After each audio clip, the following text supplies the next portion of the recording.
Boniface Mwangi is armed with a camera and a passion for truth. One nation, two warriors, fighting to change Africa's future.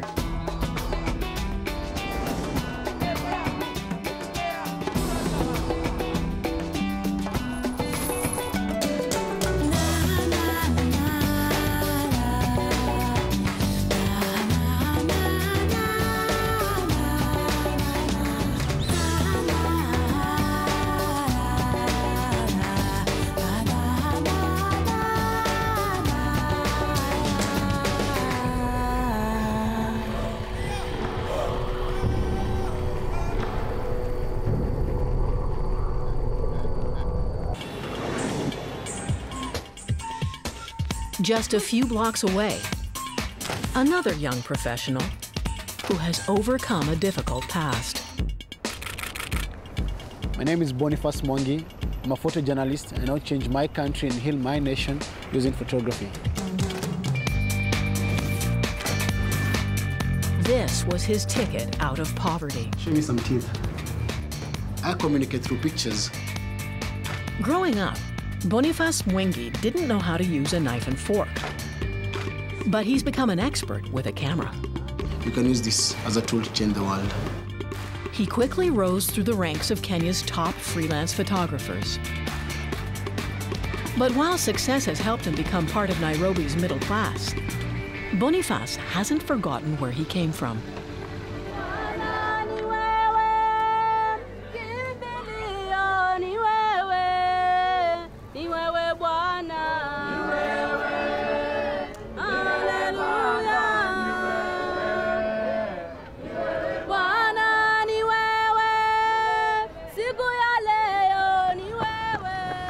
I used to live in the slums, and I hated that place. I really hated the place.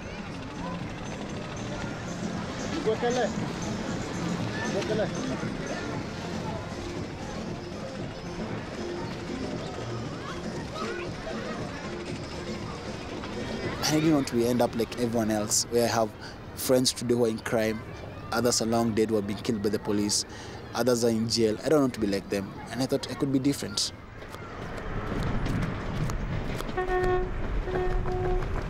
It's a long walk to downtown Nairobi, whose skyscrapers beckon like a promise.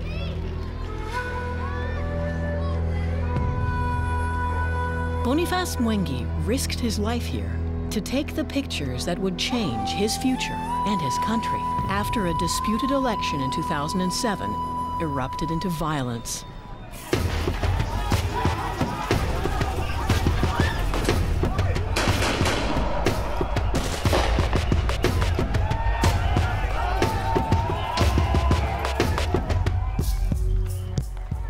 So we had come here to cover the post-election violence because this place was the hotspot in Nairobi. And we found women surrounding this place and they were crying and screaming. And lying down there were two people. There was a man in a blue jersey and a young girl around the age of 13, 14 years. The police shot her.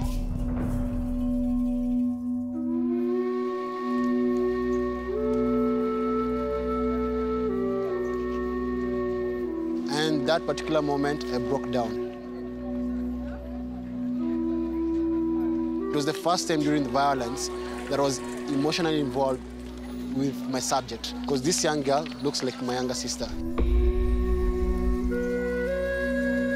Seeing that young girl lying down dead, I cried like a baby. His images earned him instant celebrity. Boniface was voted CNN African Photojournalist of the Year.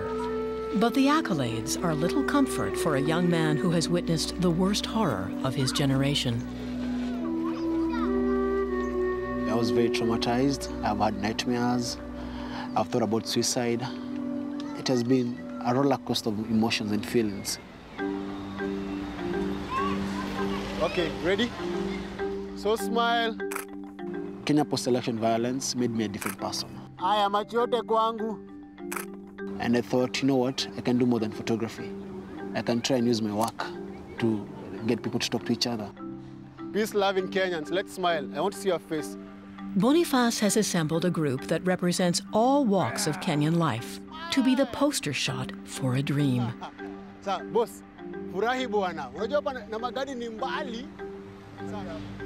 His dream is to bring Kenyans together to launch a massive public photo exhibit that could help heal a wounded nation. Jerry, come. Make you love each other. Hello, habari yako boss. Mimi naitwa Boniface Mwangi. He's applied for funding from the United Nations. If it comes through, the exhibit is just days away. I don't have to wait until I'm 40 to bring change in this country. Tomorrow is now. For Kenya's next generation, in the slums and villages, hope often comes in the shape of a ball.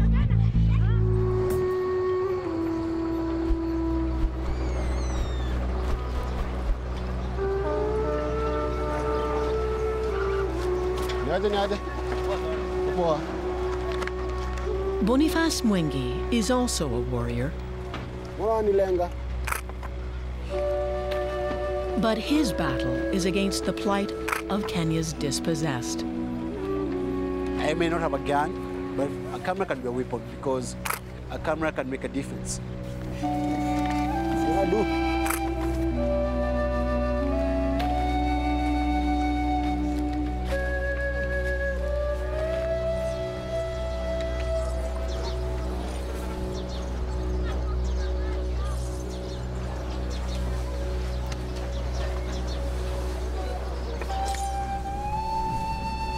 I grew up in a broken family. I had a single mother. She had 7 kids, 5 different fathers. I grew up scavenging for food sometimes. Despite the misery, or maybe because of it, Boniface is drawn to this place. Returning every few months to document the lives of the garbage pickers.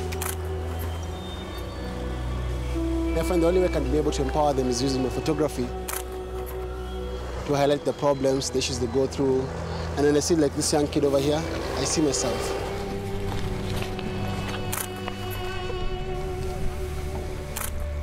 This is a medicine man.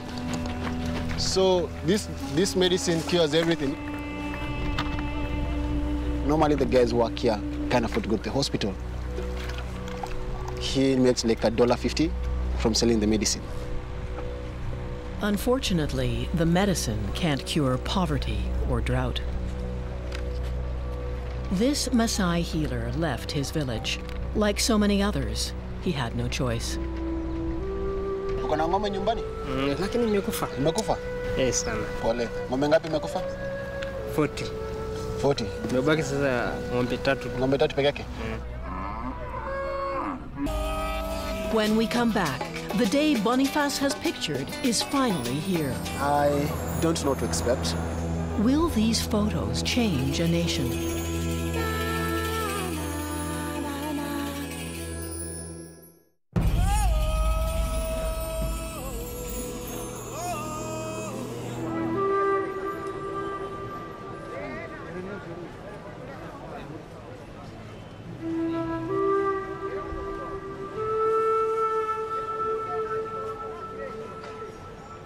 They come by the thousands. In the middle of downtown Nairobi, a cross-section of Kenyans confronted with their own shocking history of post-election violence. It's very tough for some people. I've seen people break down, men and women. But when you come face to face as an individual and see the faces of the victims, you'll never be the same again. The brutality was unprecedented, pitting police against civilians, tribe against tribe, neighbor against neighbor. An estimated 1,300 people were killed. It's painful. It's really, really sad. We know the truth now.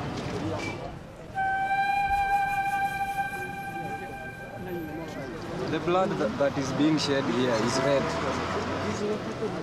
No one single tribe in Kenya has blood that is of different color. The only person who cannot be moved by these pictures is the person who doesn't care about Kenya. If his dream was to spark dialogue, then Boniface Mwangi has achieved it. But the journey is only beginning. Over the next few months, his photos will travel to towns across the country. The whole idea is to get these people to go back to their homes, their villages, their cities, talk about peace and reconciliation. It is very, very important.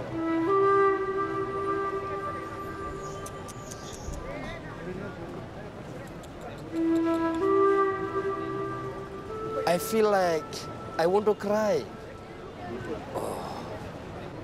We are brothers, we are sisters, and we are friends, and we are in the same country. So the pictures are very much important for the Kenyans to see that they are not going to repeat killing themselves just like that, just because of the foolish things of the politics.